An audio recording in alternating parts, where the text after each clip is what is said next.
people in the business community were telling me, what really is your plan? Because if you would like to be in the corporate world, a doctorate degree is a disadvantage. If you continue to be in the academia, to have a doctorate degree is an advantage. And because also circumstances, at times, even if you don't ask for the job, they can just give it to you. But at a certain point in life, you just have to think, which one should you continue to carry on or not? You just to surrender which aspect that you would like to continue, or else you will have to suffer. Because you will not realize that every now and then they add more responsibility, and there's that limit to yourself. Even professional activity. So I have to go almost all over the Philippines to give seminars on accountancy. So they have interested me with a continuing professional education program. I was awarded by the Philippine Institute of CPA as outstanding CPA in professional development, young lady CPA in education, and so on and so forth. At a certain point in your life, you will see, what are all these awards for? Will I carry them? Or will I be able to make a difference in the lives of others? And that's when they invited me to come back to US institution, graduate school. Then your question is, why did I? How I chose financial management, that's the list. Accounting subjects is the list that I would like to teach. But later on, nobody will handle the master in hospital administration. Nobody would like to pay your doctors. I don't have any doctors here. So they asked me to handle financial management with a mixture of doctors, MHA, students, and in other words, a group. How can you harmonize? So that's where I acceded to teaching financial management. I said, on a different scenario.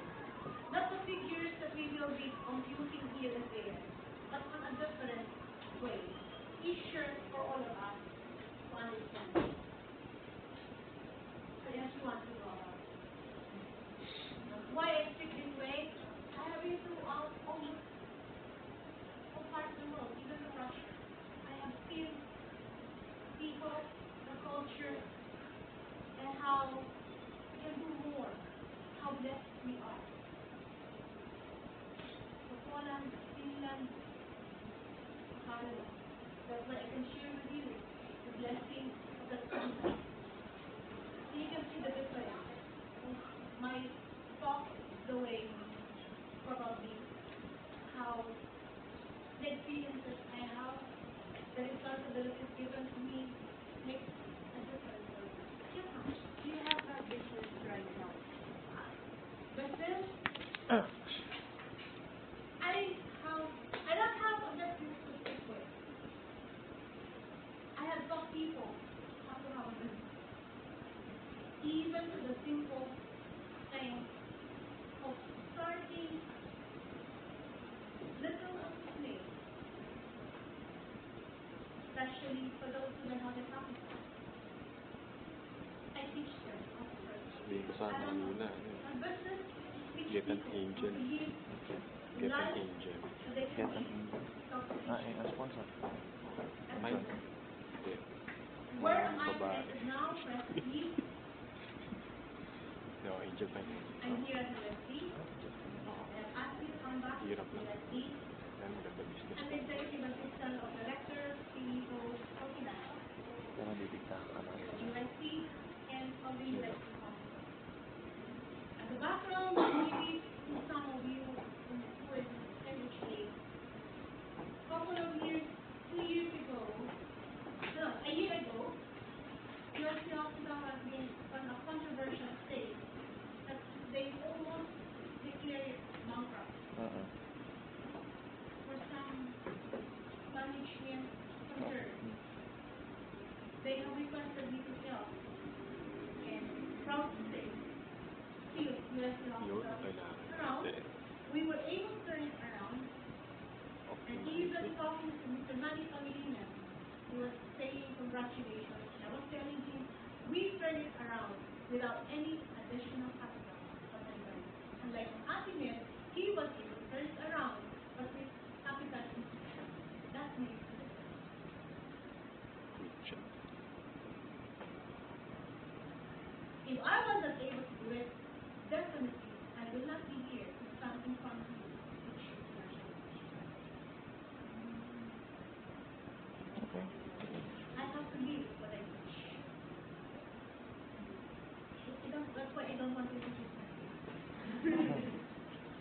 So I'm also wondering why you have enrolled in my class.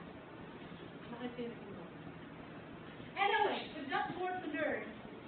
Okay? Don't ask more of personal. Ano ba? Meron ko ba? I get it. When you came back to teach the graduate, may nilang po.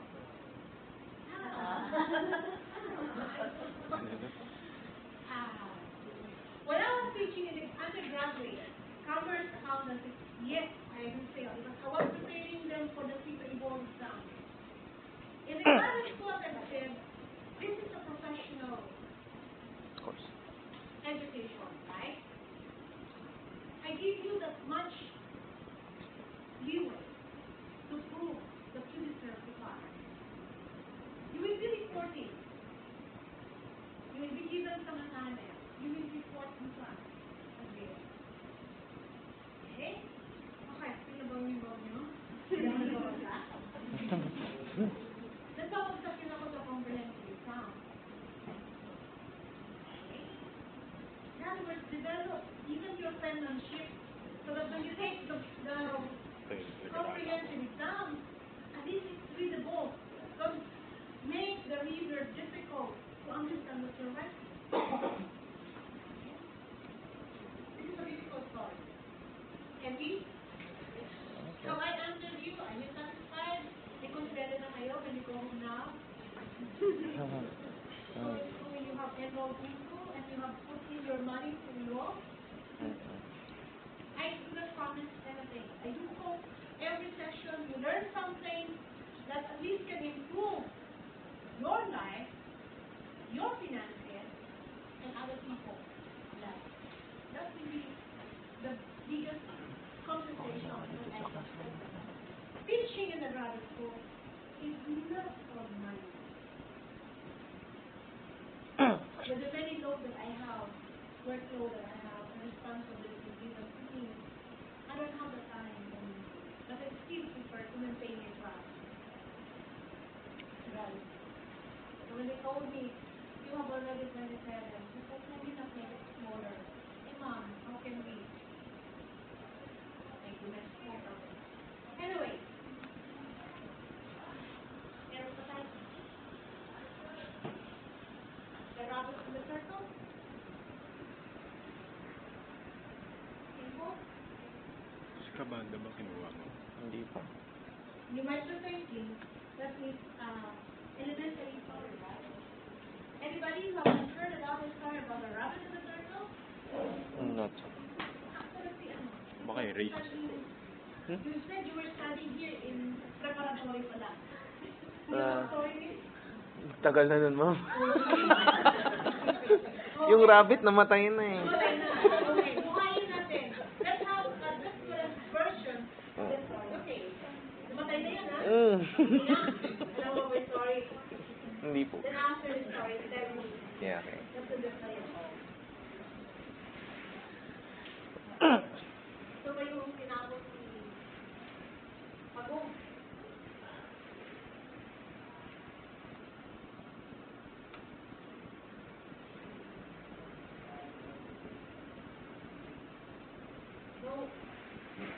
No difference, right? Mm. That's the old story.